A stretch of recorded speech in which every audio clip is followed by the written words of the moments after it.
Mėlynės tešlos galantinas. Mėlynė tešla sumaišoma su smulkintomis žolelėmis, alyvuogių aliejumi ir paskaninama druska bei pipirais. Paruošta tešla paliekama šiltai 5 minutėms, kad iškiltų.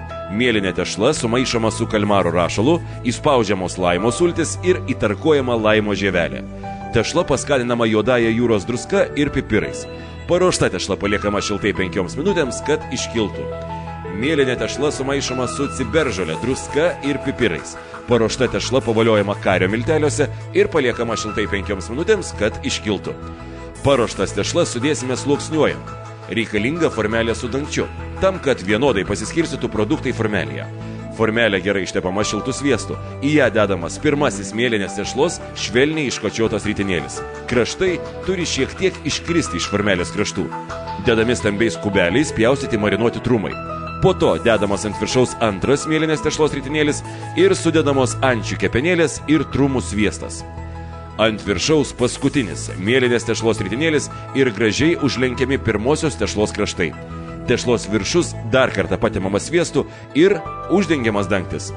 Paruoštas galantinas paliekamas kambario temperatūroje 10 minučių, kad tešla dar šiek tiek iškiltų. Paruoštas gaminys kepamas orkaitėje sausu režimu 180 laipsnių temperatūroje 12 minučių. Garnyrui spagečiai išverdami pasūdytame vandenyje. Išvirti makaronai dedami į šaltą vandenį. Iš atvėsusių makaronų sukant aplink formelę gaminamas bokštelis. Į paruoštą bokštelį bus dedama pomidorų piurė. Bulvės supjaustomos pusės centimetro dydžio kubeliais, o česnakas labai smulkiais kubeliais. Puode išlydomas sviestas ir sudedami česnakai. Po to dedamos bulvės, viskas trumpai apkepinama, dedama pomidorų filė. Paruošta pomidorų piurė pertrinama per sietelį, ataušinama ir sudedama į spagečių bokštelį. Prieš patiekiant pašildomą orkaitėje 4 minutės. Šviežių prieskoninių žolelių padažui pagaminti visi produktai sudedami į smulkintuvą ir sutrinami iki vientisos masės. Paruoštas padažas kaitinamas ant silpnos ugnelės 5 minutės, kad išsiskirtų švelnus žolelių aromatas. Paprikos padažo iš paprikos išimamos sėklos ir dedamos į skardą nugarėliai į viršų. Kepama orkaitėje 13-15 minučių. Kai iškepama paprika, nulupama odelė ir sutrinama iki vientisos masės per sietelį.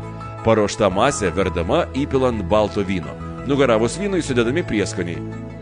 Visi paruošti produktai atsargiai sudedami į lėkštę.